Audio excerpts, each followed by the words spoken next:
Yeah, we're working on. Actually, that's the umbrella, the catastrophism, but it's what goes down within the catastrophisms. The artifacts, layers, all that kind of stuff. So that's kind of the umbrella of the. And each one is a different kind of segment. So this is episode 2. Yeah, this is episode 2. Okay, sounds great. I'm going to let you guys go right ahead. Okay. Well, thanks, Bobby. Really appreciate it. I put this together here, and we want to thank you, PFRN. And I want to welcome everybody back to the USOKS Global Campfire Chats. The campfires have evolved from the grassroots independent researchers that I connected through Facebook groups from around the planet.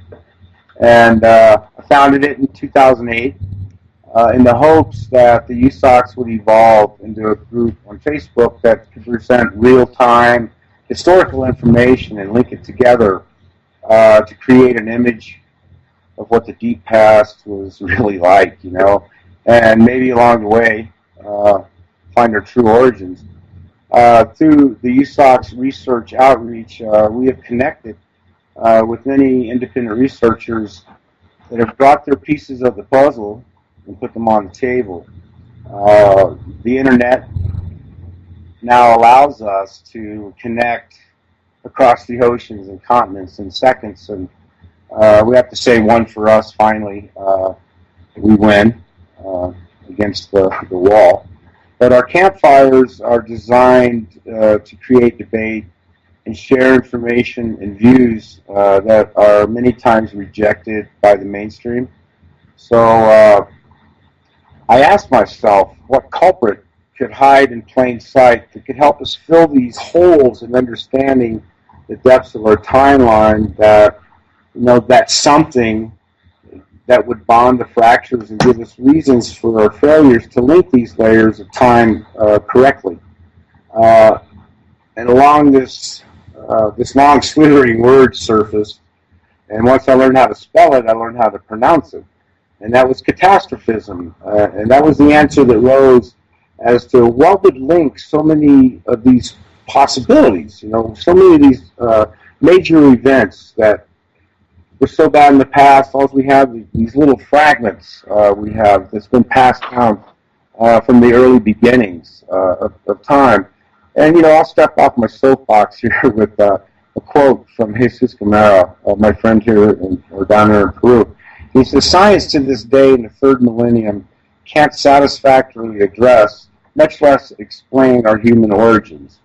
So thanks again for tuning in. This is the second show on catastrophism. And I would like to pass it on over to Robert and get his definition here that he had for us the other day. So it's off to you, Robert. Well, thank you very much, Bob, and welcome again, everyone, to the USOKS Campfire Chat. As Bob said, the second in our series, covering this very wide and very deep, and that is an intentional pun, subject, which is called catastrophism, catastrophist studies.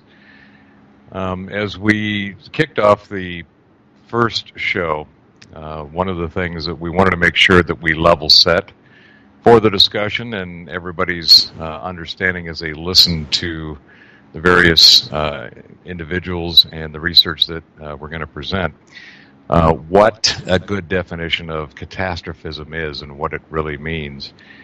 And you can hear that at the beginning of the first show, which I think Bob has linked to the USOKS Facebook page, to one of the many USOKS Facebook pages. And it's a great show with a lot of very good subjects that were covered across the spectrum that is known as catastrophism or catastrophist studies.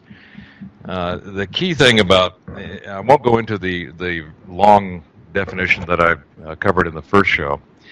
I'll try to give it more of a summary so that we can get right into some very interesting correlations with our guest tonight, Gary David, and some of his research that he's done on the Pueblo peoples in ancient Southwest America. So let's just make sure that we have a good foundation on this concept of catastrophism and really what it means.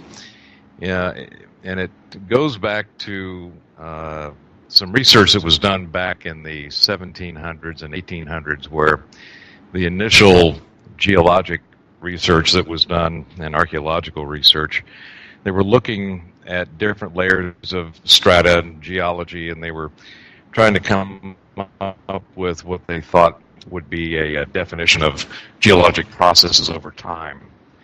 And that essentially gave rise to what was known as uniformitarianism. And the uniformitarianism was basically describing a very regular and smooth and paced cycle of events over geologic history, over Earth's history, wherein there were regular, again, paced and very smooth transitions between ice ages, either glacial or interglacial, the tectonic separation of the continents in the form of what's known as the old Pangea landmass, and islands rising, seas lowering and rising, and so forth. So this uniformitarianism view basically took and said that all of those geologic processes happened at a very regular pace and smooth intervals. And then they started finding some anomalies. They started to find things that didn't quite fit this smooth-paced scenario. And the things like the floods. One of the things that we'll be interested in, to hear what Gary has to say, how the potential of the Great Missoula Flood that's been identified in the upper North American continent, how that may have affected some of the ancient peoples that were here during that time. But it was a massive flood that happened literally within weeks, and there was so much water that it essentially just carved and created canyons, changed the geologic landscape of the Terra from basically up in western Canada all the way down through into the southwest. They also started to find layers in the strata where there were lots of occurrences of dark layers of volcanic material. They started to realize that there were major events that changed terra firma in significant ways, and it not only changed the land surfaces, but also affected the and even the climatology throughout Earth's history. And this gave rise to what is known as catastrophism.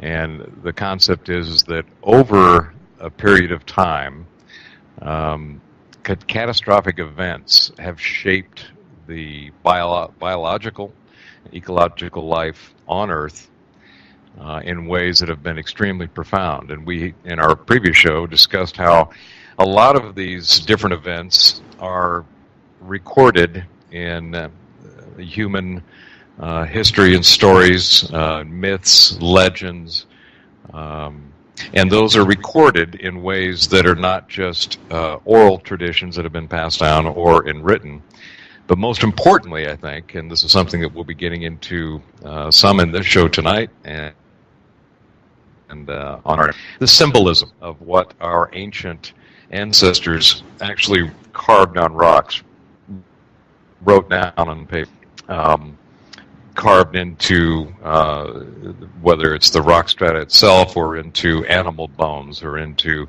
various types of materials that were available to them at that time. And the symbolism is highly important because, at least in my opinion, I think that symbolism is one of original languages that were used throughout humanity.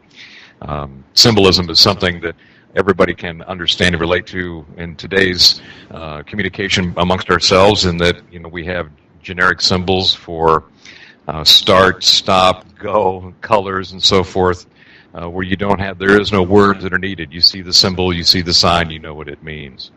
Of course, that also applies to interpersonal symbology as well.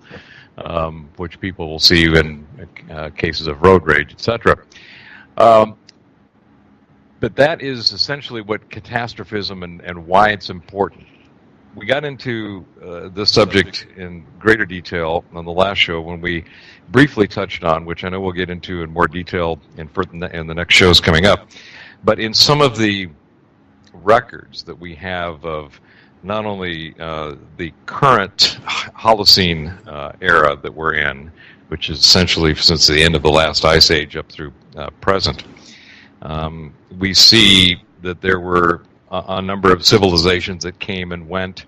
There have been some geologic discoveries that have indicated that there were some extremely strange and very powerful events that have happened over this last 12,000 years, essentially, that caused either the end of current civilizations, the Mayans come to mind, and or the rise and or fall of other civilizations, particularly in the European theater as well as down in the African continent. But it's also very evident in other places around the planet. Indonesia, all of the Nesias, Micropoly and Indonesia, all around that region. Across the Indus Valley is another great example of apparent catastrophic type event that happened to the cultures during that time. But we also touched on prior to the last ice age. As we know, those of us who have been studying and following the finds of human history, Göbekli Tepe, a recent find over the last 10 years, is just basically changing the entire paradigm of the timeline that we have been spoon-fed, for lack of a better term, as to what the actual evolution of human culture and civilization has been. And we postulated that at the end of the last ice age, it was really more, as opposed to the way it's been presented by orthodox and mainstream science, which has been that we went from hunter-gatherers and came through this last ice age, and then civilization flourished. We look at it as it's most likely, or more than likely, something that was more along the lines of a rebooting of civilization. Because when you have examples like Göbekli Tepe, you have Yonaguni over in Japan. You have a number of undersea ruins and finds of civilizations that obviously existed tens of thousands of years ago that were highly advanced, that have now been subsumed by the rise in the ocean levels and sea levels as a result of the melting of the last ice age. So we postulated again that these civilizations go back much, much further. And the records that we have found to date, as well as the speculative research into some of these finds, indicate that these civilizations go back potentially 100,000 years or even more. And there is a regular pattern in the symbology, in the language, in the mythos and the legends of catastrophic events that occurred with each one of these civilizations. So that is the basic and probably long-winded view of catastrophism and why it's important and why we think, as Bob said, there are many, many layers to the entire history of human civilization. And they seem to be interspersed with events of catastrophism, catastrophic events that changed the paradigm of whatever social experiment and or order that was going on at any given time or place around the world. So, with that, what I'd like to do is our guest tonight, Gary David, is an author, an independent researcher, and a gentleman who has put together a series of books that is focused on what he has found in the American Southwest. His first book, The Orion Zone, Ancient Star Cities of the American Southwest, published back in 2006, was focused on describing the pattern of the Hopi villages and ruin sites and how they mirror the constellation Orion, which is a constant theme that we seem to find across, again, human civilizations around the world. We find this mirroring of the heavens and the cosmology, as above, so below. And in Gary's book, The Orion Zone, he covers a great deal of research that he's done in that, which we will get into as well. He's got 3 other books, Eye of the Phoenix, Mysterious Visions and Secrets of the American Southwest, The Kivas of Heaven, Ancient Hopi Star Lore, and Star Shines and Earthworks of the Desert Southwest. All right, well, we apologize for that little technical difficulty, but in the world of technology, it is a difficult place to be. But now that we have resolved that, Gary David had been talking about some of his research regarding the ancient Pueblo peoples of the Southwest. And one of the things that I know that most of us are familiar with to some degree, but very interested in, is how the ancient people of the Southwest, in their legends and mythos, how they recorded their history from not only a symbolic perspective and the use of symbology, but how some of their stories of the 4 worlds came about, ended, came about again, and ended and went through their cycles, and the link to catastrophism in those areas and those studies. So, Gary, what have you found? What's some of the more salient components of the research you've done as it relates to these ancient mythos and catastrophism with the ancient peoples of the Southwest? Yeah, sure. The Hopi have these cycles of time that they're involved in, and it's much like the Maya culture down in Yucatan. Of course, the Maya and the Hopi traded. The Hopi exported turquoise down to Maya territory, and the Maya brought up north. They brought up macaws, jungle birds, and jungle parrots. And so, they exchanged information, they exchanged goods, and they both had this idea of cyclic time, that, one world, they're living in one world, and then gradually there's a devolution of that particular world. There's transgressions involved in this devolution, human transgressions that cause just things to fall apart, basically, and to have a state of chaos. This happens with every world until finally the Creator decides that it's time to wrap up the world and bring in a new age, a new world age. A new beginning. Yeah, a new beginning, and the world is destroyed in one way or another and it's all linked to human failings, human transgressions. Behaviors, yeah. It's interesting. You mentioned the word creator, instead of the term God, because the creator in a lot of the southwestern, especially the Hopi or any Native American tribe, of course, all correlates and is very similar to connections that we have in deeper past. It's almost like the echoes, through time that go, especially with the symbology. Well, sure. The Creator, is expressed in different ways. Some Hopi say that it's the sun god Tawa that is the Creator. Other Hopis believe that the Creator's name is Masao. These are all very old gods that the Hopi worship. But there's a couple main ones that were there during the creation of the world. So the Hopi have gone through a number of different world ages. Like I said, we're at the end of the 4th world now. Many Hopi elders point to different signs, different prophecies that have come to pass. And I don't think we want to get into prophecies because that's dealing with this age now. We want to go back in time. I think. Right. Yeah. But the prophecies are very interesting, in themselves because of how so many of them have come true. Oh, sure. Yeah, there are a number of prophecies. Different elders have put forth different prophecies. The Hopi started to bring forth this material after the bombs were dropped on Hiroshima and Nagasaki.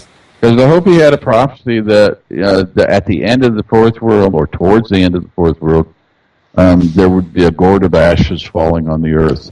And when they saw this happen in Japan, they decided to bring, especially the elders on Third Mesa. There were a group of elders on the Third Mesa that wanted to bring this material to the rest of the world because they realized that a lot of the Hopi prophecies were coming to pass, and this major one of the atomic bombs over Japan was a major turning point, and their decision to bring this material to the world, because before that time the Hopi are very secretive and kind of a closed society.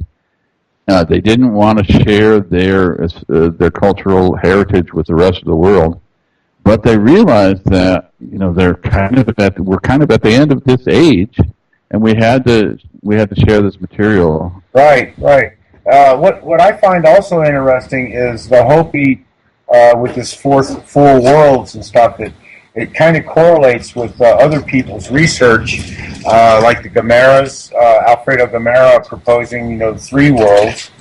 And also we have James Churchward and the 7 periods of time, So we have these very ancient methods of keeping track of things when it comes to time, layers, etc. The work that you're doing down there with the Hopis, of course, now we know that a lot of their symbology is actually been brought forth from a very, very deep period of time, way before the Hopi came up. The stuff they put on their shields. And don't they do those things called sand writings? Or that's mainly the Navajo that do the sand mandalas, the kind that kind of resemble Tibetan mandalas in a lot of ways. But the Hopi really are not involved in the sand paintings or sand mandalas the way the Navajo. But the Navajo, of course, their reservation surrounds the Hopi reservation. It's like a ring around the central Hopi territory. And the Navajo are latecomers to this area. They came down. Well, some say, in 1500 AD, they came down from the north, migrated into the southwest, and began to populate the region and interact with the ancient Hopi. The ancient Hopi call themselves Hizatsinom, or just simply Ancient Ones. Their ancestors were called Hizatsinom. The word Anasazi is actually a Navajo word that refers to the ancient Hopi, and it literally means ancient enemies. So the Navajos were thinking of in terms of an adversarial relationship between themselves and the Hopi and their ancestors. Well, because when you study the history of how the Anasazi, the ancient ones, became surrounded by the migrations that came in actually from every direction. The population grew down there in 50 years. Unbelievable, stress on the lands down there. So, well, sure, yeah. The Navajo is the reservation is huge. It stretches into western New Mexico and into the northwestern New Mexico. And goes all the way to the Grand Canyon, basically. So, Gary, is there? It sounds like what you're saying is what people have, at least from when I first heard about the Anasazi versus the Hopi and some of the other Pueblo peoples from that area, is that they were distinctly different. But it sounds like what you're saying is at least from the Navajo perspective, the Anasazi were actually the Hopi and the ancient Hopi. Is that correct? Did I hear that correctly? Yeah, the Anasazi or the Hizatsinom, that's the Hopi word, are basically the ancestors of the Hopi. And there's been DNA studies done on bones that they found in the Southwest. And they're very much like the DNA that in contemporary Hopi society or Pueblo society. There are a number of different Pueblo tribes in the Southwest. The Zuni is not too far away, Zuni Pueblo and the Acoma Pueblo, and there are a lot of little Pueblos along the Rio Grande in New Mexico. But they're all basically the ancient ones, the ancient people, the Hizatsinu. And the Anasazi, a lot of people get to have the misconception that the Anasazi somehow disappeared around 1300 AD. Well, that's not the case. They just changed their way of living. They just because there was a great drought in like 1275 to 1300 AD, and people had to shift where they were living to areas where the water flowed a little better. Like they migrated down to the Little Colorado River in northern Arizona. They came up off the Mesa Verde area in southwestern Colorado, and they both went to the Rio Grande in New Mexico, and they migrated down to the Little Colorado River during this time of drought during the late 13th That was a nasty drought too. Because it was hard, and it wiped it completely changed the way that people were living, because they would get by on intermittent springs, for farming, but they had to have a better source of water when this drought hit. At Mesa Verde, that's one of the Anasazi, as they say there, were backed up into those corners, into those canyons, and they had to hike their water from the springs at the bottom of the canyons and stuff, the water that was permeating through the sandstone, and carry it back up to the top of the mesas, so that they could grow their food safely, without the Navajo and all the others, right? Yeah, and taking their food. In a lot of cases, they grew their food down at the bottom of the canyon rather than at the top. So in some cases at the top, but they lived kind of on the side of a cliff, kind of like swallows' nests, these little cliff dwellings. Because they didn't want to use up the farmland down in bottom where you had some washes going through and so forth. So they kind of lived, and it was too windy on the top of the mesas, so they kind of lived in between there. And they had a brilliant solar passive heating system with these cliff dwellings. If you ever been to Cliff Palace, or that area, or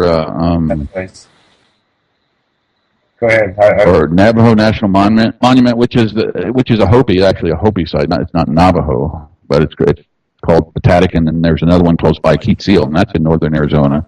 And they will orient their dwellings towards the sun, so they'd get it would be cool in the summer and it heat up in the winter. So it'd be south facing to get the winter sunlight. Well, like they're right there. So is Chaco Canyon a part of that? Oh, Chaco was a little bit earlier. It started about 850 AD. Chaco Canyon, they started building there. Of course, they were building all over the Southwest. They were building what's called pit houses, which are single, individual, family or clan dwellings, and that's been going on for thousands of years. But they started building. Is that a part of the Hopi, the civilization as well, or is that? Oh yeah, it certainly is. Yeah, and some of the ancestors did start to build these pueblos there, these stone apartment complexes, instead of the individual dwellings that they'd built before. They started building these large structures, and Chaco Canyon is one of the largest complexes in the Southwest as far as pueblos go. Right. the main one, Pueblo Bonito, is over 800 rooms in this one place, and so the Hopi have a definite relationship to Chaco Canyon, and they see it not as they see it as part of their heritage. It's not something in the past and done with, but it's part of their living heritage. You just brought up something that made me think. Did you just describe actually an evolutionary path of the Hopi people when they came out of the ground? After the Ant people saved them, took them underground, because at first you said they lived in pit houses, which to me sounds like it's a step forward, maybe, from coming out of the ground, but they moved to live in the ground, and then eventually they felt brave enough because whatever was happening allowed them to build up off the surface? Yeah, it's a complex situation, and maybe I better back up. And you talked about living with the ant people and living in underground caverns, and this brings in those three Hopi worlds that were destroyed in the past. Let me go through the different worlds. During the first world, the Hopi lived in harmony with nature. It was they had an ecosystem that was harmonized with all the animal life, and they were practically everyone was a shaman back then. They had shamanic powers during the first world. And do you have a time frame for that, Gary? Robert, I'm working on this now. I have an essay that I'm working on that I'm trying to correlate different time periods and cataclysms that we know about, like cometary impacts or meteoric impacts, solar plasma events and so forth. I'm trying to correlate that, and I haven't quite got it, finished. Because it's hard because the Hopi don't speak of different. They're very vague about time. The Hopi are masters of space, and the Maya are masters of time. The Hopi thing is, it happened a long, long time ago. They're not too specific about, but I've been trying to correlate the different cataclysms, the global cataclysms that the Hopi talk about. I'm just curious if possibly they go back into at least during the last ice age and possibly even into the previous interglacial period coming up to the last ice age. I would think that they at least go back a good 10, 12,000 years, but I'll be real interested to see what you come up with as you correlate that. Yeah, my initial research shows that around 10,900 BC there was something major happened, some kind of there are a lot of theories about what happened, and different people have different theories. One of the latest things that came out around down there, Gary, was about 12,500 years ago. There was some serious nuclear type explosions. I'm not going to go so far as to say they were nuclear bombs, but there's some major nuclear explosions somewhere in the vicinity, and I agree with that 10.9 to 12.5 range, because all the evidence is showing the extinction in North America happened right in that time frame. There's a lot of. Excuse me. One of the articles that posted last show here was about the possibility of a comet causing the North American die-off around 13,000 years ago. It correlates from I want to make sure we get you back to the four worlds. But just as a side, the end of the last ice age happened, and this is another catastrophist theory that has a great deal of mapping evidence to it. It appears that there was some type of extraterrestrial cometary or asteroid-type body that did cause the meltwater pulse 1A and 1B, which were the two significant events that pushed the climate from the last ice age into this interglacial Holocene that we're in now. And during that time, there was 130 plus megafauna that became extinct, that quite possibly the ancient Hopis during their first world may have been actually interacting with and living side by side with. Well, let's bring this point out also. The DNA tests that they've done on the Hopi, they have linked them to the Mongolian people. So one of the things is we know that more than likely the Hopi did not come from the Southwest America. As a matter of fact, I think they have a myth, some kind of myth on arriving there on the leaves of palms or something. Well, let me go, because my new book, Star Shrines and Earthworks of the Desert Southwest, does provide some information, some genetic information that links not only Mongolia, but the South Pacific with the Hopi. And some very interesting things, linkages there. For instance, albinism is very high in the South Pacific. And believe it or not, the Hopi and the Zuni have a very high rate of albinism. Really? Yeah, and one of the highest in the world, in fact. Wow.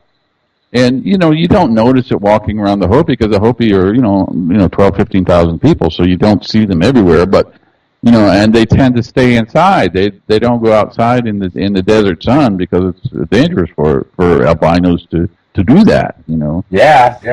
But with that research, it sparked a little idea that the Hopi came across on reed rafts across the Pacific. I'm getting ahead of myself here, because this is dealing with the destruction of the third world by a great flood. Sorry, Gary. Sorry, but yeah, let's.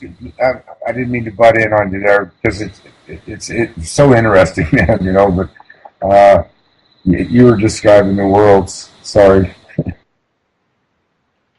Oh yeah, the first world was destroyed by fire, and as Robert said, a comet probably took it out, or maybe an asteroid. And scientists have found, I was reading that they found these microspherules, they call them. These they look like tiny, highly polished ball bearings that they found in the soil at that level of 12,900 years ago. And just think about that. That these little tiny ball bearings were pelting everybody, and all the megafauna, and all the bison and the saber-toothed tigers and the camels and the mastodons and the mammoths. They were all being pelted by this stuff, and also what the archaeologists call the Clovis people. The Hopi would say that their ancestors, his Atsunum. And there's evidence that there was a what's called a black mat. Exactly, we know. Yeah, we know. There you go, Bob. It's an organic layer that they think was caused by a growth of algae. An algal bloom just took over right about this time, 12,900 years ago.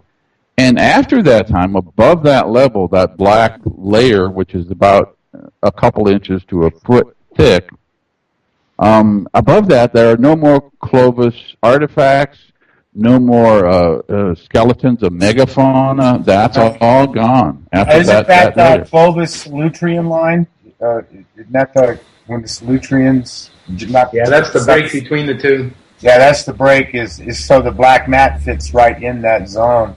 Yeah, the black mat's really interesting. That's the first time I've heard of the algae takeover. That's a great theory. Great idea. Yeah, and it killed off so much that the algae could take over and just populate that layer for a while. That layer of time. A lot of food with the dead bodies too. Yeah.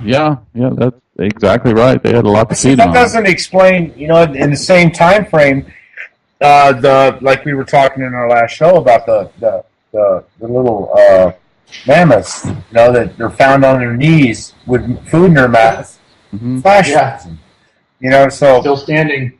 yeah, Well, so that might be something else, because the Hopi. Okay, the first world was destroyed by fire. It might be a comet or asteroid strike. The second world was destroyed by ice. Okay, and they're very specific about this. That it was some kind of ice age, glacial times came across the Earth, and there was they describe a pole shift. Actually, Well, would that be? Would I asked myself this question a few times? Are they describing ice planet Earth? When the whole planet turned to ice, or are we talking about these last ice ages? When they see, that's the part about trying to tell their time. Be able to read their clock on what. Bob, it could have been something like a very fast ice age, very short, maybe even less than a century. That could have occurred quickly and been gone and not been real easy to record. Well, and that could very easily have come from a volcanic eruption. Yeah, there's volcanism is definitely a part of all this, Well, the pole shift that pole shift that Gary was just talking about was definitely a major event. The magnetic evidence of the magnetic storms that has happened back at that time also. But what's confusing I'm finding when we are dealing with trying to understand these ancient cultures' methods of taking time. The Mayas, they mastered it for sure, Gary. They had it down. But then you have these different ways of measuring the different worlds and how deep, like in the Hanan Pancha layers of Alfredo Romero, he has 3 worlds, which I don't know if that was just as far as that culture made it. They were only able to record 3 worlds and never recorded the 4th. There's those kind of scenarios that pop up.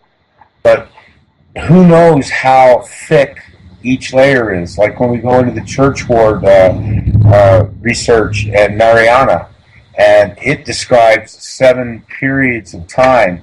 And some of the periods of time were kind of short, but some of them were very, very long. So, some of those long ones could have been 10 million years long, or even more.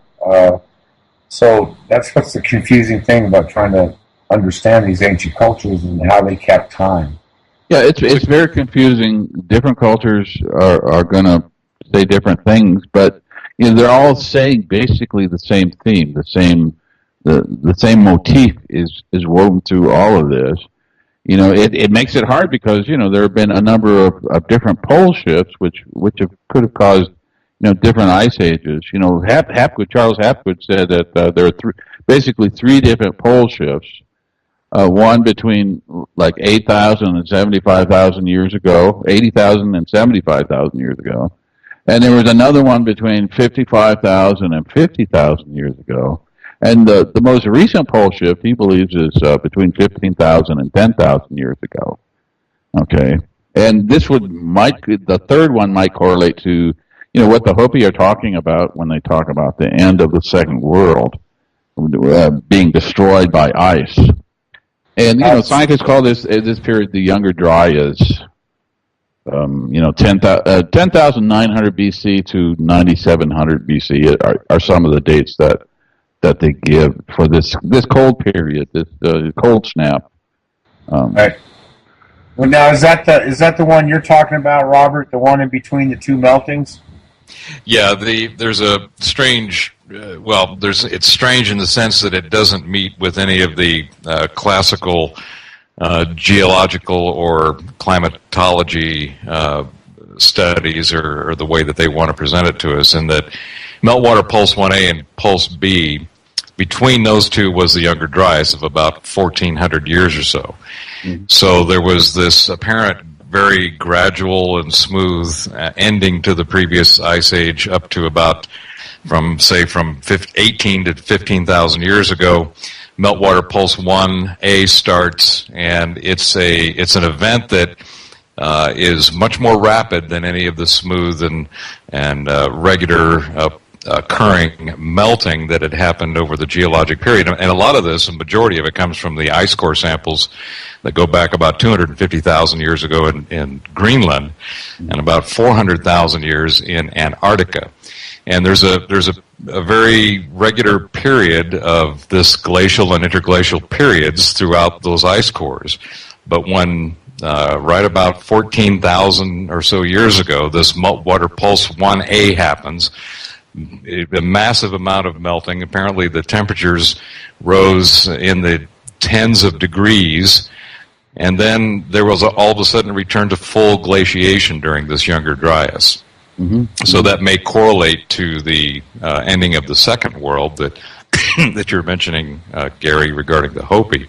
And then after that was meltwater pulse 1B, which accelerated the end of the last ice age, and quite possibly is one of the reasons that we see the results of, like, the Great Missoula Flood that occurred, where and is that along the Columbia River as well? That whole yes, right up along Idaho. It essentially it comes down. I've got some graphs that show where these various, essentially it was like having like big lakes up on top of the glaciers. Mm-hmm. And you're talking billions of tons of water, and the conveyance that it just essentially broke whatever was holding it in, and just poured down over the western part of North America. That was over 1,000 miles wide, I think. Yeah, it was a huge body of water. And then obviously that would have caused, the flooding. They're talking about essentially an inland tsunami, if you will, and some of the research indicates that the wall of water was close to 1,000 feet high as it came out of this lake. Now, if you can imagine the kind of destruction and terraforming, if you will, that would occur as a result of that amount of water. It did terraform the whole run. Looks like somebody from outer space on Google Earth. It looks like somebody walked out there with a big old dishpan full of water. You know how you do it in the dirt? Exactly. But this thing is big. I mean, it's so big. And that ties into, potentially the Carolina Bays being some remnants of what may have contributed to either meltwater 1A or 1B, and a number of other things. But Gary, getting back to the four worlds, I think you said the first world, they said, ended with fire or as a result of fire. The second one ended as a result of ice. Is that correct? That's right. The pole shifts, and they're pretty specific about this pole shift because they have these legendary figures. They're called warrior twins, and one twin sat at the North Pole, and the other twin sat at the South Pole, and kept the Earth rotating properly. But at the end of the Second World, the Creator said, you warrior twins, you should leave your stations. And they left their stations, so the Earth's axis was thrown out of whack because the twins were not, keeping the world rotating properly. This is all part of the legend, it's a mythological system we're talking about, but it keys in with the scientific idea of a polar shift. Exactly. That Hapgood, talks about. But, you see a lot of physical shifting. Physical shifting, and, this brought on the Ice Age, and it's very clear that the Hopis say that the Earth froze solid during that time. So that has to be the first when we turned into the ice planet before the Ice Age that we're talking about now. I mean, the two separate ice worlds. When the Earth turned to pure ice, that was a long time before the Ice Age that we're talking about. So are the Hopis telling us that they were here when the world was completely ice? Well, I don't think there's a simple scenario to look at it. There might be this idea of an ice planet very far back in time, But as we saw, very recently we had during the Younger Dryas we had this ice age, this cold snap. It's called a stadial, technically a stadial, Right. and then the normal periods are the interstadials. But the Hopi talk about this the planet the planet freezing and the shifting of the axis. It's all very specific in the way they describe the end of the second world. Well, to be honest, I can't wait to even get even deeper in connecting more of Gamera's research with the Hopi, how they're describing this. I'm sure it's very much similar, because most tribes have this idea of a cyclical, it's go in the linear time frame, but right. Most tribes are cyclical, I have a Hopi friend that said, I think that fourth world is going to end pretty soon, probably in my lifetime. He's about my age, and the Hopi ceremonies will stop, and we'll transition to the fifth world. And they're kind of philosophical about it. They think that we're going into a better time. We're filled with chaos now. It's called Koyaanisqatsi, Life in Chaos. According to that phenomenal movie by I think Philip Glass. Have you seen that? Exactly. And there's I think 3 in a series of movies that they did with the Philip Glass. When I first saw that back in the 80s, I was mesmerized. It's an amazing movie. But Koyaanisqatsi is what we're living in now. You just turn on the TV or look at the internet, and you see a world in chaos. Exactly. And it's all right there. And so how did the third world end, Gary? Well, the third world ended in a great flood. The first two worlds, during the first destruction of the first two worlds, the Hopi ancestors were taken down into caverns under the earth, and they survived in caves in a cavern system. And they have what's called the ant people, the Anu Sinum, they call them, and the ant people help them survive these two world cataclysms. And today on the reservation, there's their ceremony coming up in February called the Pawamu. It commemorates the time that the ant people taught the Hopi how to sprout beans inside these caverns in order to survive. Yeah. Okay, so during the first two worlds, the Hopi went underground. Now, during the destruction of the third world, the Hopi said that they went across the ocean on reed rafts from the west to the east. And they came across, they went island hopping, essentially. They stepping stones from one island to another until they came to the North American continent. And in my new book, I talk about the currents that the Hopi used to go across the ocean. They're called counter-currents, specific counter-currents. And flowing from the west to the east, going right across just a little bit south and north of the equator are these counter-currents. And you could go. It's like a conveyor belt in an airport. Exactly. That's and you just get on this current and you just zip down across the ocean. But I think they made it to the shore of South America and then migrated, or perhaps Ecuador, that region, and then migrated up, maybe on foot to along the Sierras in Mexico, and then up the Colorado River. And they came out at Grand Canyon. That's where the Hopi emerged from. Right. Well, I studied those currents pretty good. I studied them for a couple of years. You have the Antarctic circumpolar and all that. But you're absolutely correct about there at the equator, right? About how the currents, one runs from the east to the west and one runs from the west to the east. And then the one in the center, I think it runs from the west to the east also, but it's real strong. But the southern one, you're talking about South America, that current there, I've been working with the Strongs a little bit, and we've been trying to connect, because of what we found down there that connected Peru, about the southern route that these people also took.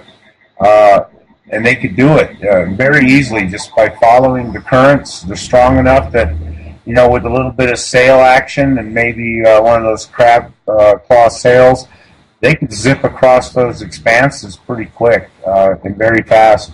But on the northern side of it, where the Hopi could have come from, which would have been down through Indonesia, across through the islands there, and then they started hopping, say, from an island like Man Maydal or something like that, where they could to make. In fact, Bob, I have an article in the new Rex magazine, World Explorers magazine, and it's about the Hopi links to Nan-Madol. So if anybody's interested in getting a hold of that magazine, it talks about a city called Kawatklapi. I think I'm pronounced that right. The Red City. And there are links that the Hopi have with the South Pacific. And like I said, I found some genetic links as well as linguistic links. All sorts of links, plus the idea that their mythology talks about going across the ocean on reed rafts. Now you got to look at the Hopi people. These are desert farmers now, but they have this myth about going across the ocean on these reed rafts. Well, really, Gary, it just falls right in with what Churchward presents in The Lost Continent of Mu. I mean, when you look at the Hopi symbology and you compare it to the known writings and stuff from Mu, it's amazing. I mean, it's parallel. Yeah. So, this has been my theory for quite some time, that the Hopi, they did come across at the time when they were actually called Maya. They were actually called the traveler from Mu. So we're going way back to when they were doing the reed raft thing across the Pacific. Well, in fact, I talk about this in my book that Churchward, went to New Mexico. I don't know if he went to the Hopi per se, but he went to New Mexico and visited some of these tribes. And he said that the symbols from Mu were exactly like the symbols he found on the cliffs, the petroglyphs that the ancient people carved here in the Southwest. The symbols were they're there. That's were identical. That's one of the things that I quit listening to the mainstream. That's one of the reasons why I did when it come to that, because the symbols are all there. The evidence is right here. It's right in front of us. It's just together and accepting the truth. I mean, they sailed the Pacific back in the day when they said they couldn't do it. Actually, they sailed all oceans back in the day when they said they couldn't do it. But that's right. Yeah. That was a long time ago. Quite a bit long time ago.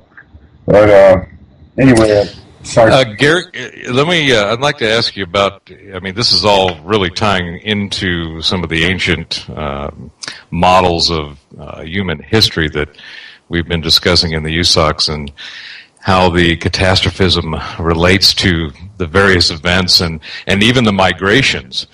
I can see a tie between these four worlds, going back to maybe the fire could have been related to the Toba eruption back 80,000 years ago, then into the ice ages, then into the flood over particularly the last flood at the end of the last ice age. As the flood mythos, is one of the most common that we see across all of the various cultures around the world.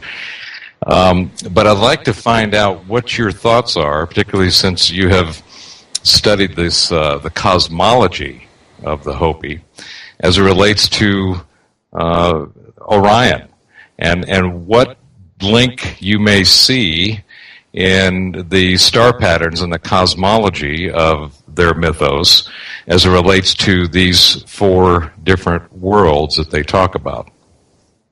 Well, sure.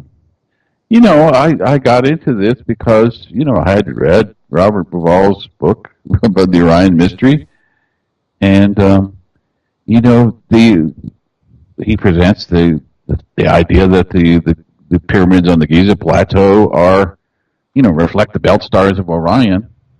Clearly, there are different views to the contrary. Like Andrew Collins believes that it's not Orion's belt, but it's Cygnus, which I kind of doubt. But I had just read that book shortly after I moved down here to Arizona, and I started going up to the Hopi Reservation, and there were the three primary mesas that the Hopi live on now.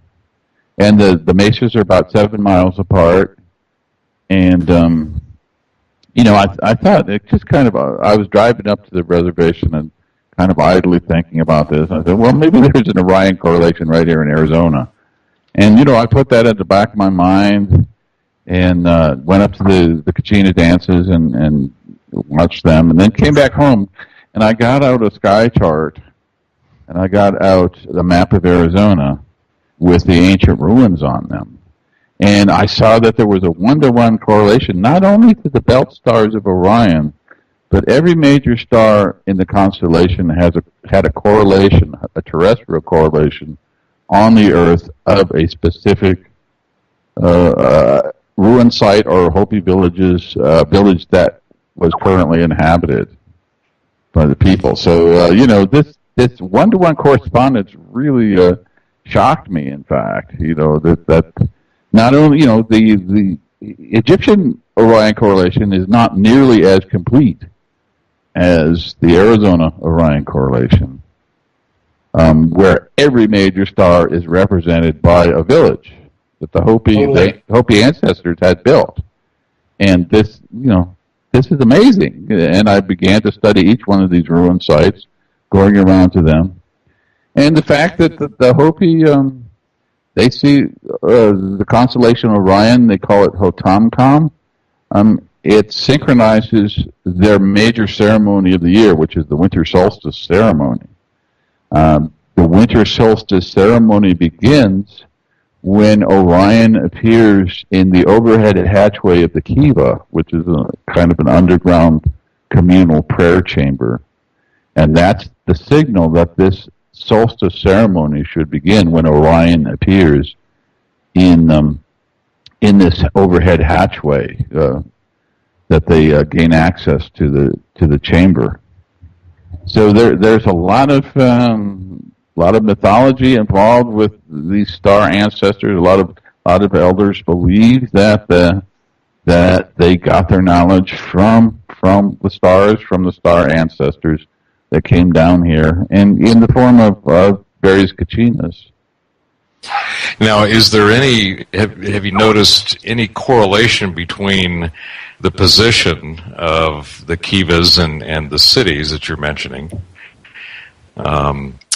for the mapping out Orion to any particular time frame, like Schock and Bauval and even Hancock has done?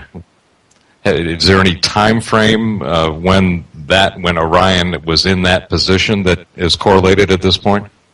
Of course, it's kind of hard to visualize, but Orion makes an arc across the sky, and if you're standing on the Hopi mesas, or let's say one of the mesas, and you look in the wintertime, you look to the south, and you'll see Orion at the meridian when it crosses the meridian, the highest point in the sky, and it's a mirror of the pattern on the Earth. You're looking towards the head of Orion, which is technically Walnut Canyon by Flagstaff. It's the head of Orion on the Earth, but you can see this reflection. And of course, I know what you're saying about the way Orion shifts up and down through the ages in the sky. In relationship to the horizon. Certain times it's higher up in the sky as it goes across the sky from east to west, and say in the age of Leo it was very low on the horizon. I realize that, but I don't think the Hopi take that into account so much. These long swaths of time as far as Orion is concerned. Yeah, I was more interested in what it meant as far as possibly providing, some kind of linear timeline from that perspective. Well, there are so many different kivas in each village. A number of kivas in each village. So it's very hard to coordinate all that. And of course, in Chaco Canyon, there are scores of kivas all across, honeycombed into the building itself. So it would be very hard to coordinate all of that. So, a lot of the buildings at Chaco Canyon have been oriented towards the solstice, sunrise and sunset, and the lunar extremes. There's an 18.6-year cycle, a lunar cycle that the moon rises and sets farther north and south on the horizon. And they kept track of all this, and they oriented a lot of their buildings to that. There was a documentary some years ago that Robert Redford did for National Geographic, and he talked about these buildings that are oriented towards, for instance, the winter solstice sunset or whatever, and all these buildings have a certain axis that they're oriented to, and it's all celestially arranged. Fascinating. Now, in the cosmology of the Hopi, you had mentioned that the way that they have presented each age was essentially whatever happened during that age was from the impetus of the creator. Mm-hmm. Is there any cosmology that wrapped around that creator, defining or describing the creator and or what we know in the Judeo-Christian stories of the heavenly host, if you will? Is there any reference to any of the stars, any comets, planets, any of that you can share with us? Well, the creator is kind of a general, like the Great Spirit. The Lakota Sioux have the idea of Wakantank, or the Great Spirit. And it's a rather kind of a vague thing. The creator is not anthropomorphized, or but there are other figures that were born or emerged after the creator. There's a very significant sky god called Sotuknang that in fact directed the Hopi via a particular star moving across the sky to the ant people. And Sotuknang, there are legends of Sotuknang coming to the people and coming down in a craft, in a extraterrestrial craft. We can get into that, but there are different gods and goddesses. Spider Woman is very important to the Hopi. And Spider Woman, helps the hero in his quest through different journeys. The Spider Woman is a goddess that whispers in the hero's ear which path to take. Or spirit, or kind of like a spirit guide. Oh, sure, yeah. The spider grandmother. It's kind of funny because the Hopi are very practical people. Usually a hero would go into the bushes to relieve himself, and then the Spider Woman would crawl up on his ear and whisper something in his ear while he's relieving himself. So, that's a little. Well, would it be safe to say that Spider Woman was in a different age than the ant people? No. In fact, Spider Woman was one of the initial. In the initial pantheon, there's the creator, some call him Tawa, the sun god, and then there's Sotuknang, and then there's Spider Woman, which basically formed human beings in the four races out of mud and saliva.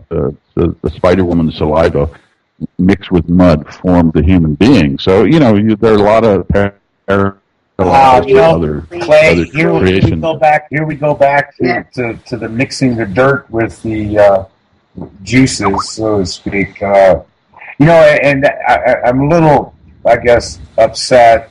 Not real upset, but I was kind of hoping that the Hopi, when they would be speaking of the Creator, that they would have echoed another thing from Mu, and that would be Ra.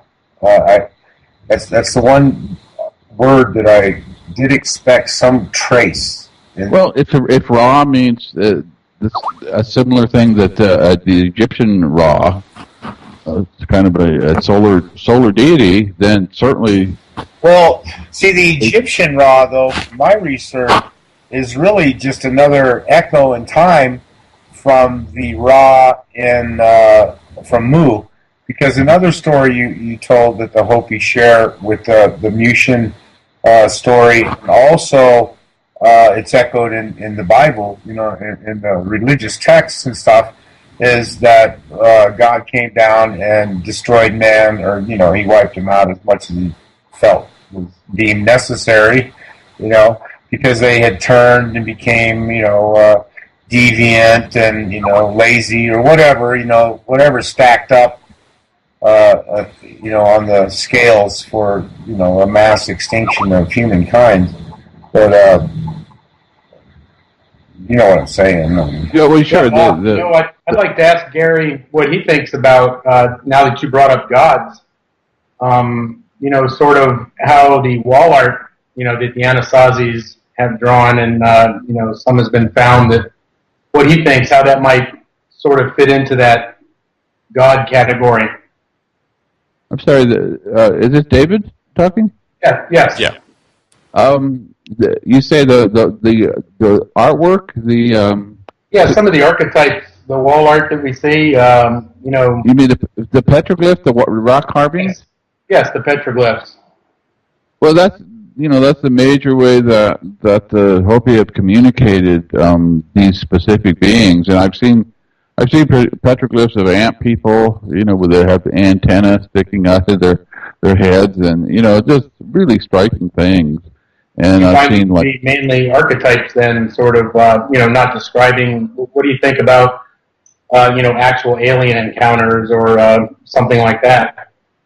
Well, I think that's a touchy subject because we have the ancient aliens theory that these extraterrestrial beings come from another part of the galaxy in mechanical craft of some sort and, visit the Earth.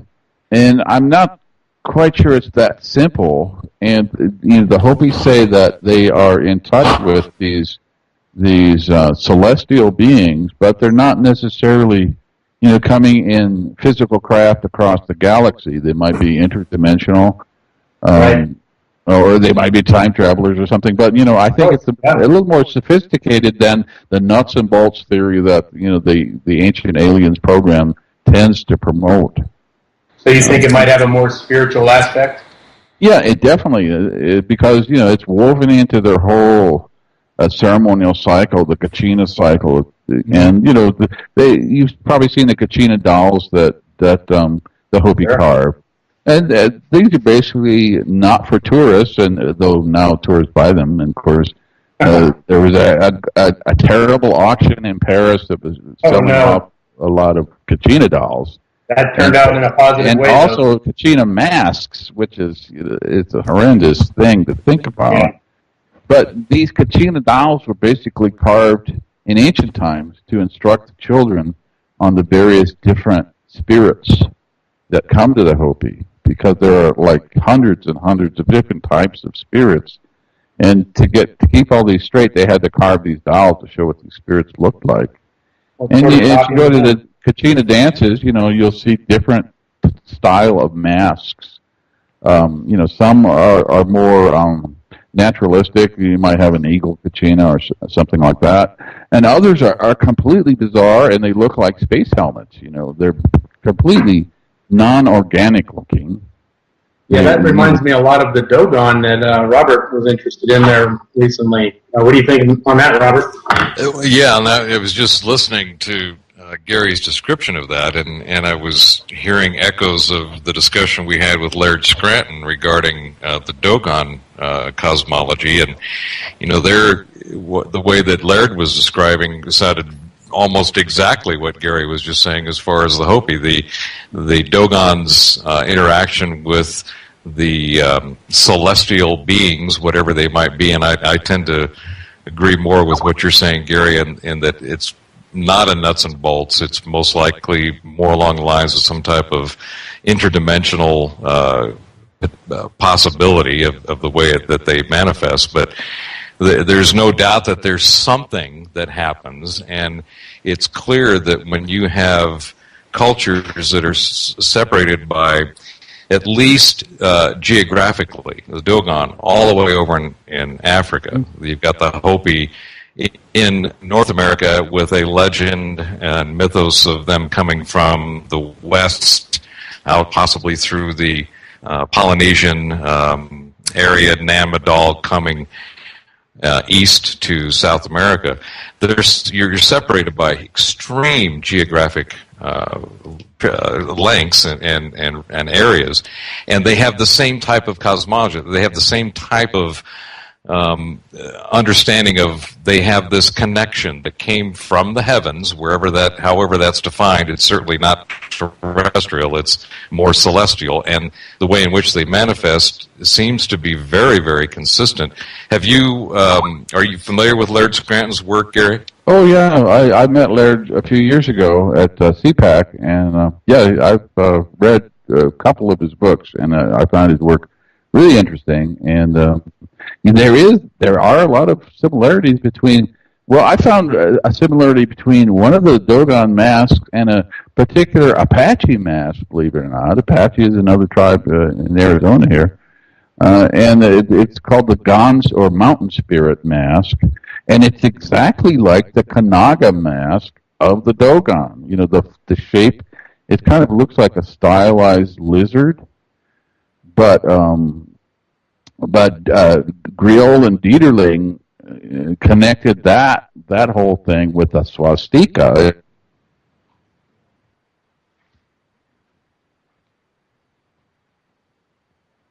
Hello? Whoa, we lost some people there, Bob. I think we might have lost Gary. Yeah, it could be. Are you there, Bob? Yeah, I'm here. Okay, it looks like we lost. Yeah, Gary's got some little bubbles. Yeah. Okay, we are live at Project Radio Network. We lost our Skype connection. I'm sure they'll, click, get us back. I'm going to try myself here. You came over and should have... I was hoping we'd spend a few more minutes on that. Yeah, because there is... in those petroglyphs that are all through southwest, western Colorado too, man. It's so indicative, man. The shapes of everything, the appearance of the figures they drew. It really makes you think hard. Yeah, I mean, the reason I wanted to involve Gary in that discussion was the fact that Gary and I were on.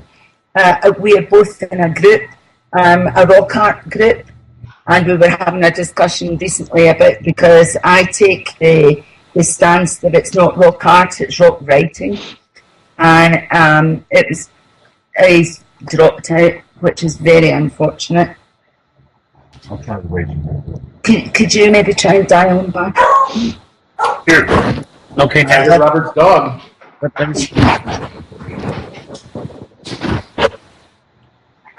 See if we can get Gary back here, because that rock art and rock writing, I have to kind of, I do agree with Ann that it's more, I'd say 90% of it is more of a writing style that has been brought forward. Instead of a language. Yeah, it's a writing, there was one language, there was, if there was one language, then there had to have been one form of writing, and that would have been symbolic. Now, what do you think, Bob, about specifically the figures? These sort of, like they're in some sort of suit. I don't want to get Giorgio too excited by talking about this stuff, but what do you think about that? Well, really, to be honest, just to skim the ancient aliens theory and all that, I don't buy their theory or their version of it because it's a little tough to digest. Right, but we're running into too many cultures now, that have knowledge, have like the Aboriginal Dreamtime stories that go way back, of ancient terrestrial connections. Even the Cherokee. The Cherokee are, they're in belief along with, now we're finding out through all these connections we're making, they believe they came from Pleiades, and that's just one of the other cultures too. So now we have to take into consideration these stories, that are being. Well, and this is where I think I understand and concur to some extent with the problems that people have with the ancient alien theorists, and I also agree with Gary's definition of it as kind of a nuts and bolts. However, there's one consistent theme across all of these, regardless of the culture, and that is that there are star people. There are people somewhere, somehow came and had contact and provided some type of information, some type of assistance, some type of something that contributed to either the mere existence of the people that wrote the stories, or at a minimum contributed to their knowledge and how they were the techniques, the stories and things that they used in their cultures. The other thing that he said that made a lot of sense is, when you say that the whole nuts and bolts approach of a hard shell mothership or flying saucer or whatever is a little harder to maybe buy, but there are, as he said, there are helmets and things in the Hopi rock language that appear completely non-organic. Right. And when to me that goes to the to the nuts and bolts pieces of it. There are these languages through symbology, through the petroglyphs, that show an amazing amount of things that are not organic, that are hard to explain from just sitting in a kiva and doing some ayahuasca. They don't do ayahuasca. No, they eat peyotes, right? The little peyote mushrooms, Oh, the peyote. Okay, yeah, peyote and salvia. But that to me is one of the things that's difficult to dismiss, because you got the one common denominator of star people coming from somewhere, Pleiades, Orion, Cygnus. It doesn't matter. They came from somewhere out there in the stars. How they got here is a question, but there was obviously some nuts and bolts somewhere, or at least they manifested in nuts and bolts if they did some kind of dimensional thing, because the petroglyphs and the symbology show things that just don't make any sense from a natural, organic perspective. So, Robert, could the catastrophe really be multiple encounters from different alien species? One from Pleiades, one from Orion. Those could be catastrophes for humankind as well. Well, and this is one of the things that I'd mentioned in the chat, that, we've talked about catastrophism from two major perspectives, one being terrestrial, where you have, volcanic and tectonic type events, including the ice ages and so forth, where you have major floods and so forth, those being very terrestrial. The other component of catastrophism is the celestial encounters, when a major asteroid, comet, solar storm, gamma ray bursts, scalar waves, whatever you want to throw in there, they come from outside the planet and can cause complete planetary scale devastation, especially depending on which side of the planet is being hit by whatever is coming in. The third, which is why I really wanted to understand from Gary's perspective how the Hopi looked at these four worlds. One of the things he said up front was that the Hopi looked at the ends of the worlds as the result of mankind's essentially foolishness, doing something wrong, being out of sync with the spirit, the energy, with Gaia, with Mother Earth, etc. Yet each one of these ended with major, fire, ice, flood, and we're in the fourth apparently. The fire, ice, and flood, as he was describing that, as I mentioned earlier, it seemed like the fire was the Toba, the ice was the last ice age, and the flood was the flood that happened at the end of the last ice age. Basically. That was because the biblical flood. The Toba, extensively, I have looked at that from every angle, and I'm going to have to say that had to have been a key incident, and it coincides now. It strings right along with the fire, ice, and water. Right. So I'm looking this on the third component of this catastrophist study, and catastrophism as in general as a topic, is this piece of the human component, the human caused, and we see things both in the Atlantean myths that, according to Plato and Solon, who got it from the Egyptian priests, etc., that, the Atlanteans got full of themselves and were... It's another story. It's another one of those stories that is echoed over and over and over through time, whether it's the Atlanteans, the final days when they come running to the Ramu, screaming for the Ramu, save us, And right, and then of course you've got the Mu legends. Well, that's what I'm talking about. That's the Mu legend. And according to my research, there was a world before that, Lemuria, but the Mu is the one that really echoes through time. Just about everything that comes out of Mu is being mimicked elsewhere. The Roman Catholic Church is actually, their hierarchy and everything is built on the premise of the way it was in Mu. They have the Pope now, who is acting as this Ra.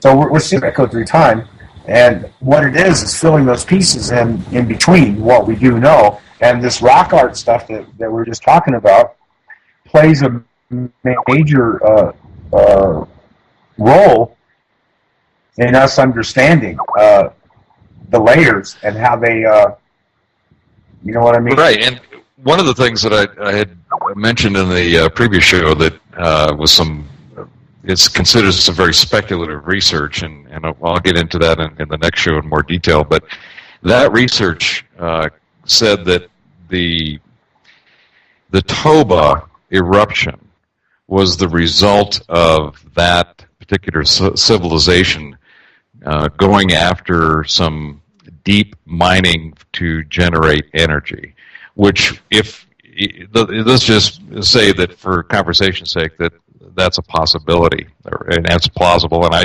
actually think that it actually is, but that to me would fall into the category of a human caused catastrophe. Right. Yeah, that would be fully human. Well, even that story right there is another echo of what happened to the Atlanteans to some degree. Is they tapped into some energy exactly that was bigger than they were, and it took them out. So, as we know, we're still just waking up from this amnesia. So this chain of events seems to get smooth right now over the last few years, especially when we do add Mount Toba into our equation, which actually could be just the very tail end of something much bigger. You know what I mean? So, but in our brief linear timeline, I'd say it's very safe to go back to that 75,000, 80,000 year mark. Well, sure. Trying to harness power from a volcano or doing anything like that's going to be catastrophic. Well, they're doing it in Iceland, So that now we are. now we are, but we probably learned how to, how to add in.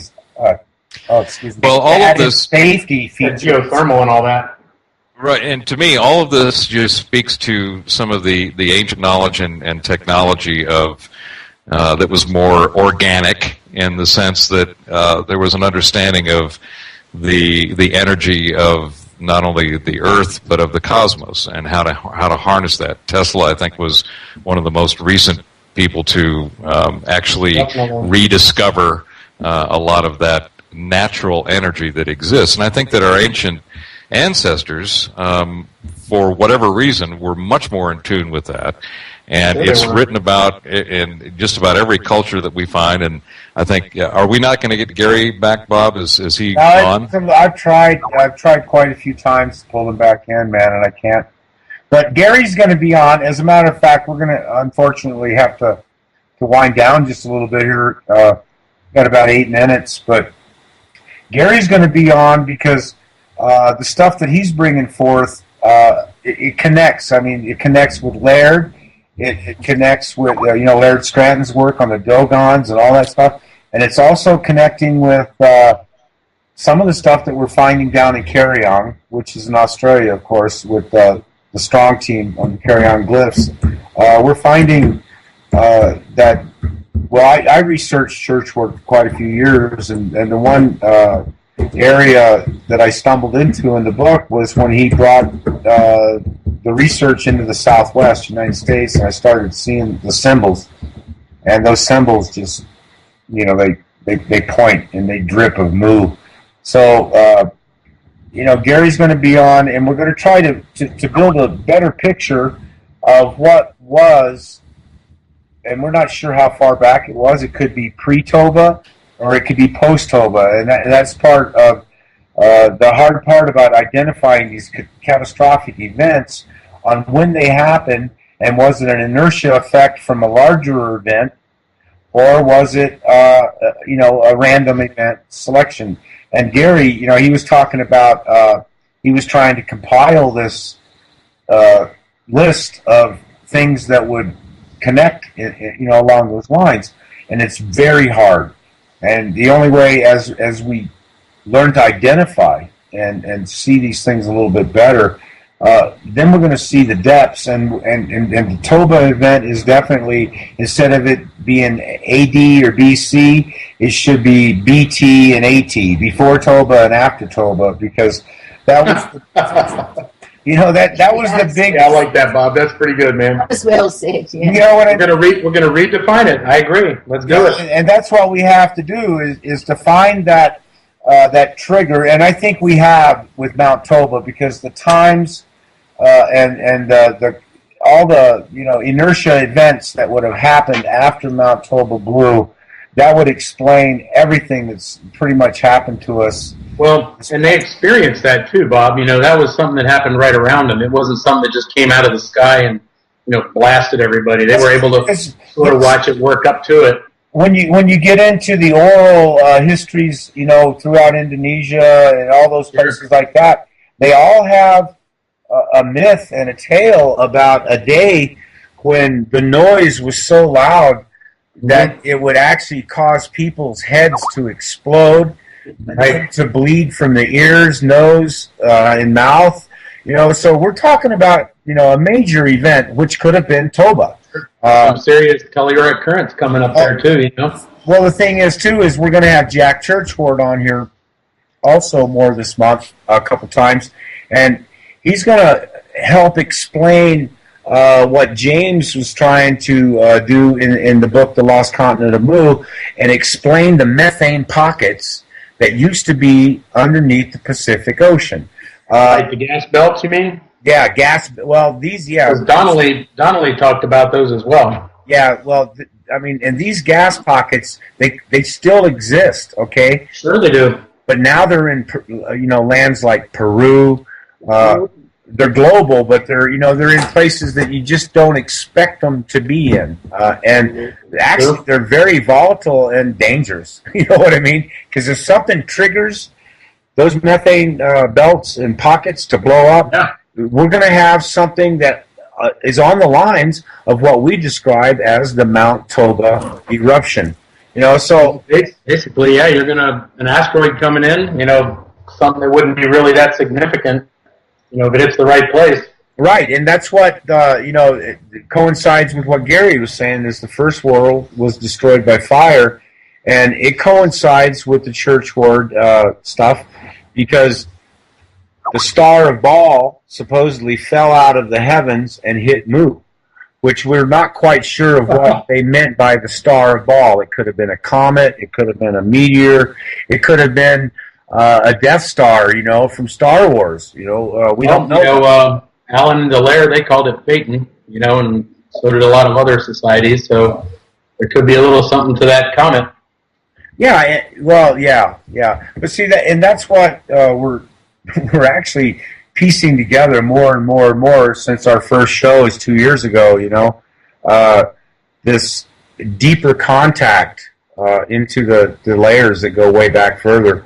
Once we get Jan Peter on here and we start talking about the Gamera research and see how it fits in with Gary Davids and the Churchward and Laird. I mean, how all of this is going to work and together, and that's what we're trying to do in this Catastrophism series, is create that picture using not just one theory, but theories from 3, 4, 5 reputable researchers that spent their lives. They spent their lives putting this together. Yeah, and a lot of people read Velikovsky, and they don't even begin to get it. It sort of talks to them a bit, but Laird really broke it down well. So I'll be looking forward to hearing what he's got to say on the matter. Absolutely, I agree. Yeah. Excuse me. And what's this subject about rock art? That would be Metallica painting something. You rotten fuckers. That's it. I'm not playing it. Am says she's not playing. She's putting on her snowsuit. She's ready to go outside. I've got some yard art. My dogs just came in. Yard art. Oh, is it a bit rusty? It looks like Gary might have popped back on. But anyway, guys, we're down to 2 minutes, and another excellent show. I think we're helping to define these catastrophic events a little better. Well, I think one of the real important things is tying all of these different cultures throughout the timelines that various researchers, as you mentioned, who've spent decades looking at what the ancient peoples said about their history and about their knowledge, where it came from, and what happened to them. And it's interesting, you see, you get the Mayan periods of worlds and times, you have the Hopi periods of times and worlds, you have this same thing with the Dogon, with the Egyptian, with the Sumerians.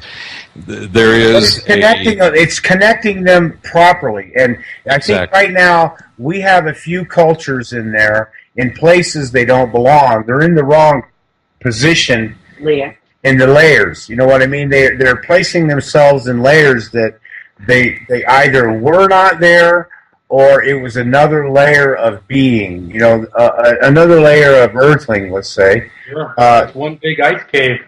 Exactly, and this is where something like the two major points of catastrophism in the celestial and the terrestrial events. These are things that are independent of the cultures. They happen to terra firma, and if we can tie them, the various cultures and their mythos, to these physical events as more clarity comes forth through the research on the geological and archaeological side, and we can see where, the last ice age is pretty clear. That's fairly recent in the timeline that we're talking about, and being able to tie some of the mythos to this Holocene period that we're in, so that we can say, okay, this potentially is where the Hopi second world ended with the ice. This is where the flood myths seem to coalesce. We can start getting a picture of the geologic layers and plugging in the cultures and the various humanoids, because I think that there's there's much more to the humanoid side of it than there is. I call them myself. I call them the mankind's. You know, 'cause there's no way. There's no way that we are. Maybe but because of men. Yes, we were different kinds of men, and like you said, humanoids, and I think we're a little bit. Yeah, I mean, and I think that. Well, and I think that the humanoid component also goes off-world. And that is another component that is something we can look at as we go forward. That's a good way to put it. I mean, how long does it take a humanoid to live on the Earth before he becomes Earthling? Right? It's not a matter of if; it's a matter of when it happened, when the first one was here. Right. Yeah. Right. Yeah. But anyway, on our next show, we're probably going to pick it back up with Gary David again, okay? And we'll pick up on some of the lost information that we weren't able to share this time. Like Anne's information. And Gary's just sent me a message, and he was using his older computer because he really isn't familiar with his new computer, and the old computer overheated on him. So, but we'll bring him back on our next show on the 16th. And continue forward with this, so we can see if we can, get a better picture as the weeks goes on here into the series. Before we do completely run out of time, I really want to thank Bobby Kay and his Project Freedom Radio for bringing us this opportunity to talk about stuff that a lot of people don't really think about, because they think it's over their head.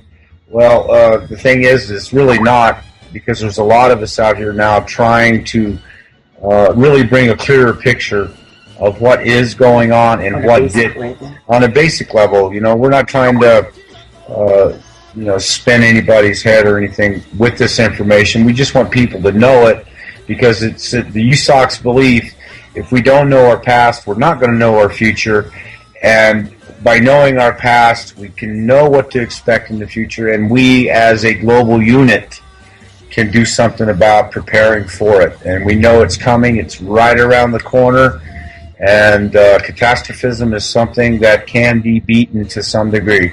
So thanks again, everybody, for coming in. And until Bobby pulls the plug, we can go ahead and just keep on chatting. Maybe we should talk a little bit about some artwork. Some art. It's specific. You guys go ahead and talk. I'd like to thank you, USOKS, for coming over to Project Freedom Radio Network. We're looking forward to some more programs from them. Looks like just about every Thursday night we're going to have it. Next Thursday, I think it is the 16th. Yes, 16th of January. And the poster will be below the chat, so you'll be able to see exactly what's happening. And you'll have the times and dates coming up in our schedule at the top of the page, coming up shows. Thanks again, guys. We'll see you again next week. Thank you very much, Bobby. We'll see you there. Thank you very much, Bobby.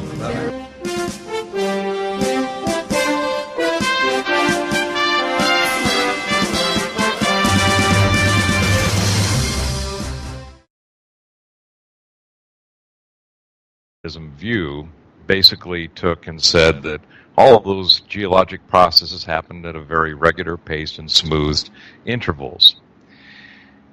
And then they started finding some anomalies. They started to find things that didn't quite fit this smooth-paced scenario. And the things like the floods. One of the things that we'll be interested in, to hear what Gary has to say, how the potential of the Great Missoula Flood that's been identified in the upper North American continent, how that may have affected some of the ancient peoples that were here during that time. But it was a massive flood that happened literally within weeks, and there was so much water that it essentially just carved and created canyons, changed the geologic landscape of the Terra from basically up in western Canada all the way down through into the southwest. They also started to find layers in the strata where there were lots of occurrences of dark layers of volcanic material. They started to realize that there were major events that changed terra firma in significant ways, and it not only changed the land surfaces, but also affected the and even the climatology throughout Earth's history. And this gave rise to what is known as catastrophism. And the concept is that over a period of time, catastrophic events have shaped the biological and ecological life on Earth in ways that have been extremely profound. And we, in our previous show, discussed how a lot of these different events are recorded in human history and stories, myths, legends, and those are recorded in ways that are not just oral traditions that have been passed down or in written, but most importantly, I think, and this is something that we'll be getting into some in this show tonight, and on the symbolism of what our ancient ancestors actually carved on rocks, wrote down on paper, carved into whether it's the rock strata itself or into animal bones or into various types of materials that were available to them at that time. And the symbolism is highly important because, at least in my opinion, I think that symbolism is one of original languages that were used throughout humanity. Symbolism is something that everybody can understand and relate to in today's communication amongst ourselves, and that we have generic symbols. Over to Robert and get his definition here that he had for us the other day. So it's off to you, Robert. Well, thank you very much, Bob, and welcome again, everyone, to the USOKS Campfire Chat. As Bob said, the second in our series, covering this very wide and very deep, and that is an intentional pun subject, which is called catastrophism, catastrophist studies. As we kicked off the first show, one of the things that we wanted to make sure that we level set for the discussion and everybody's understanding as they listen to the various individuals and the research that we're going to present, what a good definition of catastrophism is and what it really means. And you can hear that at the beginning of the first show, which I think Bob has linked to the USOKS Facebook page, to one of the many USOKS Facebook pages. And it's a great show with a lot of very good subjects that were covered across the spectrum that is known as catastrophism or catastrophist studies. The key thing about, I won't go into the long definition that I covered in the first show. I'll try to give it more of a summary so that we can get right into some very interesting correlations with our guest tonight, Gary David, and some of his research that he's done on the Pueblo people in ancient Southwest America. So let's just make sure that we have a good foundation on this concept of catastrophism and really what it means. And it goes back to some research that was done back in the 1700s and 1800s, where the initial geologic research that was done and archaeological research, they were looking at different layers of strata and geology, and they were trying to come up with what they thought would be a definition of geologic processes over time. And that essentially gave rise to what was known as uniformitarianism. And the uniformitarianism was basically describing a very regular and smooth and paced cycle of events over geologic history, over Earth's history, wherein there were regular, again, paced and very smooth transitions between ice ages, either glacial or interglacial, the tectonic separation of the continents in the form of what's known as the old Pangea landmass, and islands rising, seas lowering and rising, and so forth. So this uniformitarian.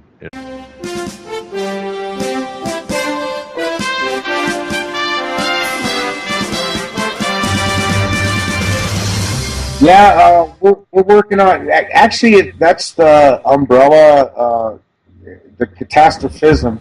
But it's what goes down within the catastrophisms. The artifacts, layers, all that kind of stuff. So that's kind of the umbrella of and each one is a different kind of segment. So this is episode 2. Yeah, this is episode 2. Okay, sounds great. I'm going to let you guys go right ahead. Okay. Well, thanks, Bobby. Really appreciate it. I put this together here, and we want to thank you at PFRN. And I want to welcome everybody back to the USOKS Global Campfire Chats. The campfires have evolved from the grassroots independent researchers that I connected through Facebook groups from around the planet. And I founded it in 2008 in the hopes that the USOKS would evolve into a group on Facebook that could present real-time historical information and link it together to create an image of what the deep past was really like, and maybe along the way find our true origins. Through the USOKS research outreach, we have connected with many independent researchers that have brought their pieces of the puzzle and put them on the table.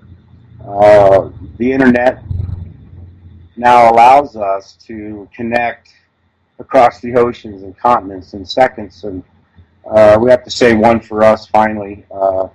We win against the wall. But our campfires are designed to create debate and share information and views that are many times rejected by the mainstream.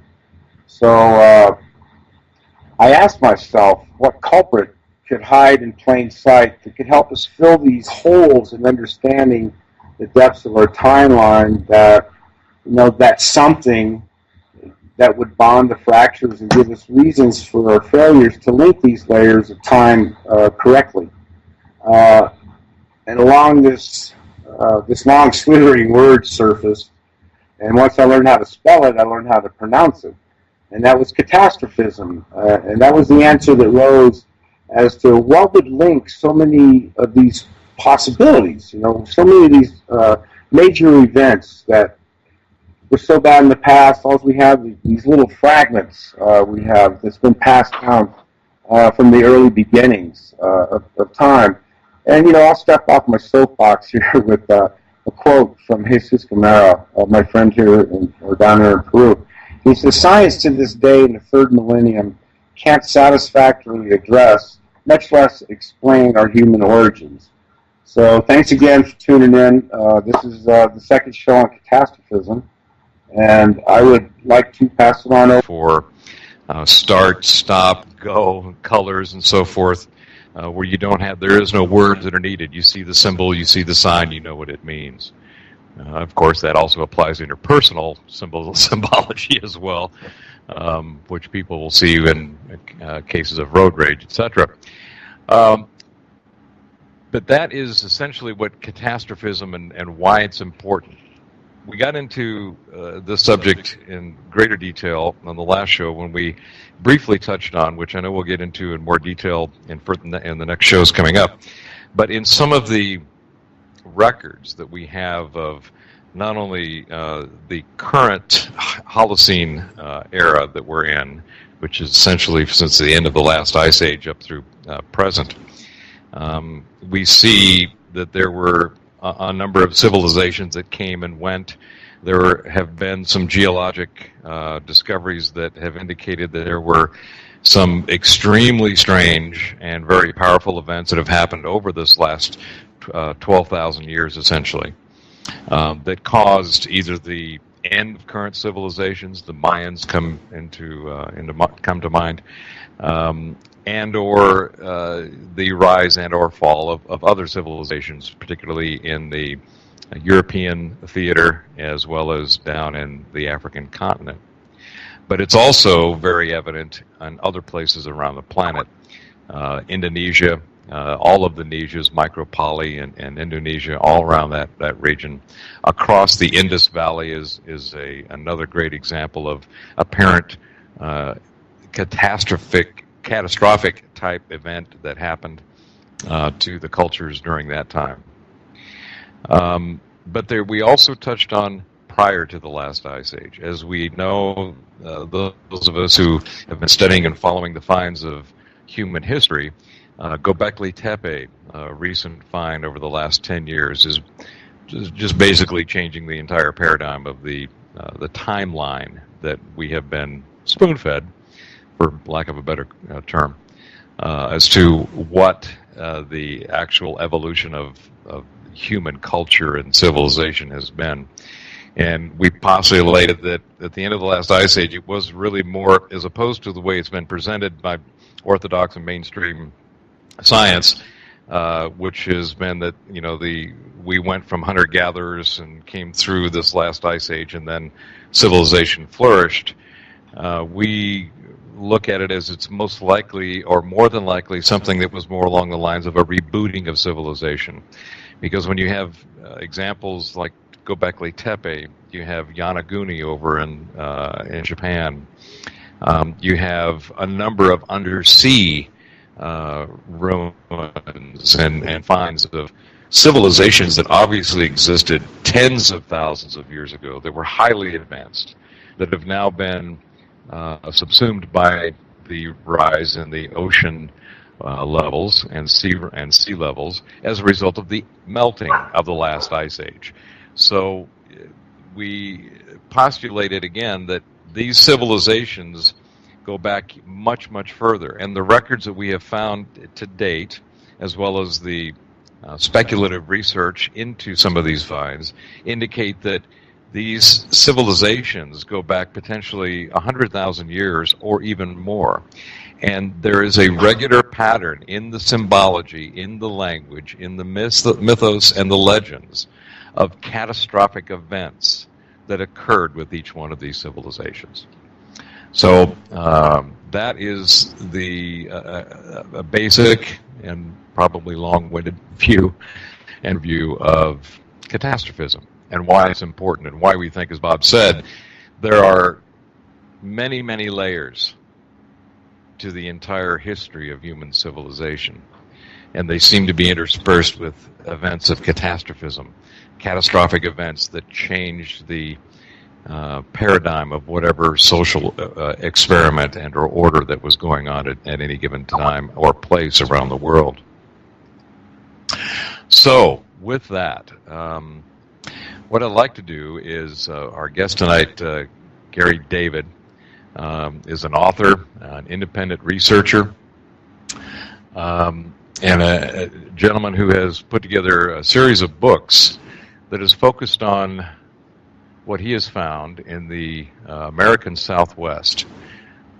His first book, The Orion Zone, Ancient Star Cities of the American Southwest, published back in 2006, was focused on describing the pattern of the Hopi villages and ruin sites and how they mirror the constellation Orion, which is a constant theme that we seem to find across, again, human civilizations around the world. We find this mirroring of the heavens and the cosmology, as above, so below. And in Gary's book, The Orion Zone, he covers a great deal of research that he's done in that, which we will get into as well.